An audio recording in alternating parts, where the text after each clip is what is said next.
বন্ধুরা, আমার গল্পগুলো সাধারণত আমি বা আমার পরিবার, আমার আত্মীয়স্বজন, বন্ধুবান্ধব, পাড়া প্রতিবেশী, এমনকি কোথাও ঘুরতে বেড়াতে গেলে সেখানকার দেখা কোনো ঘটনা আমি বলে থাকি। তো সেরকমই একটি ঘটনা আজ আমি বলবো। মাসখানেক হলো আমি চেন্নাইতে এসেছি, যেটা তামিলনাড়ুতে। এখানে আমার প্রাণপ্রিয় একজন মানুষ থাকে। এখানকার এক তামিল দিদির জীবন কাহিনী আজ আপনাদের সাথে শেয়ার করব।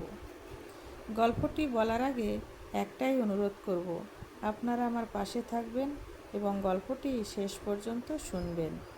নমস্কার বন্ধুরা, সাই বাবা চ্যানেল থেকে সবাইকে শুভেচ্ছা ও ভালোবাসা জানিয়ে গল্পটি শুরু করলাম।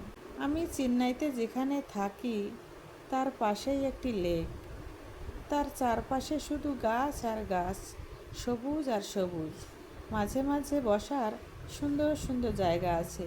কেউ হাঁটছে, বসছে, দৌড়াচ্ছে। আমিও হাঁটতাম, কখনো বসতাম। দেখতাম লেকের ভিতর পানকৌড়ির দল এসে ডুবিয়ে ডুবিয়ে মাছ ধরছে। বড় পানকৌড়িটি মাছ ধরে ঠোঁটে করে ছানাপোনাদের মুখে দিচ্ছে। আবার কখনো বক এসে গাছের ডালে বসে তাক করে আছে, সুযোগ পেলে ছো মেরে মাছ ধরবে জলের মধ্যে। বহুদিন পর ঈগল দেখলাম, সারসও আসে, আরও নানা রকম পাখি আসে এখানে। তাদের উড়ে যাওয়া, মাছ ধরা, এগুলো আমি নয়ন ভরে দেখি। তেমনি দেখতাম একজন তামিল দিদি এখানে প্রতিদিন কাজ করতে আসে, যেমন কাপড় কাচা, বাসন মাজা, স্নান করা, এইসব। লেক থেকে জল তুলে রাস্তার পাশে পাথরের উপর বসে সে এই কাজগুলি করে। প্রতিদিন সকালে তার সাথে আমার দেখা হয়। আমি তামিল ভাষা বুঝতাম না বলে আকার ইঙ্গিতে কথা বলে আমাকে বোঝাতো। আমি দেখে শুনে সবই বুঝতে পারতাম।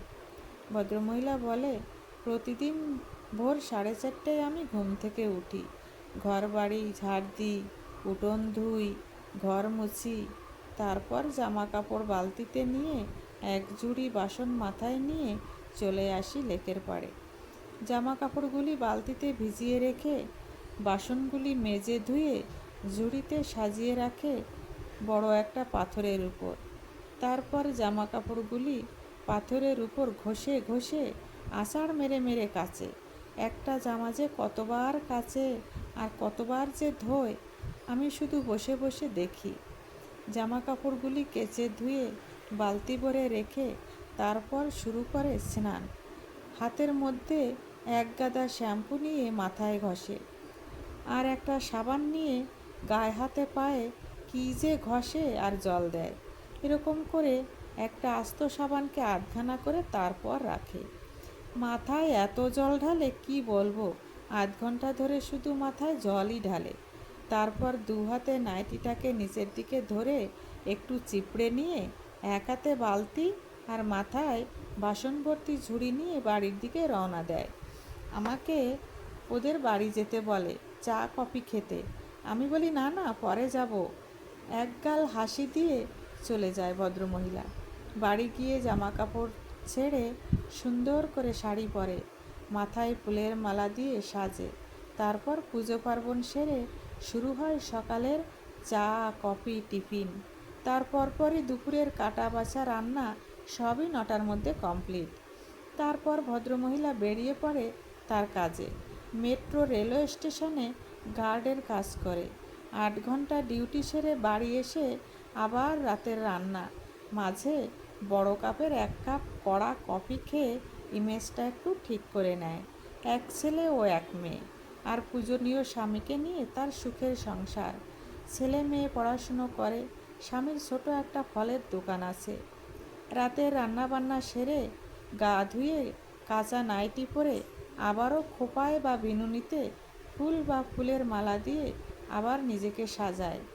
8 ঘন্টা বা 40 মিনিট একটু ফোন দেখে বা টিভি দেখে। তারপর ছেলে মেয়ের আবার বায়না আছে, এটা খাবো সেটা খাবো, তাও বানিয়ে দেয়। কিংবা কোনো কোনো দিন বাড়ি ফেরার সময় ওদের জন্য কিছু নিয়ে আসে। রাতে স্বামী বাড়ি ফিরলে সবাই একসাথে ডিনার করে। সপ্তাহে একটা দিন ছুটি।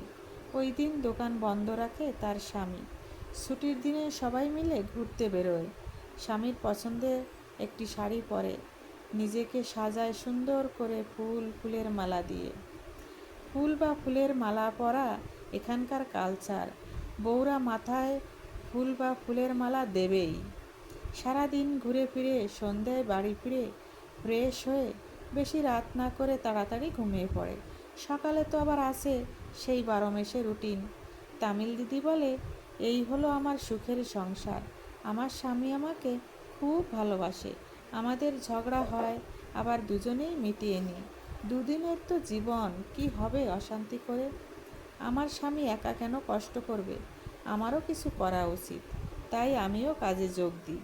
স্বামী সন্তান নিয়ে চিরসুখী এই তামিল দিদির গল্পটি এখানেই শেষ করলাম।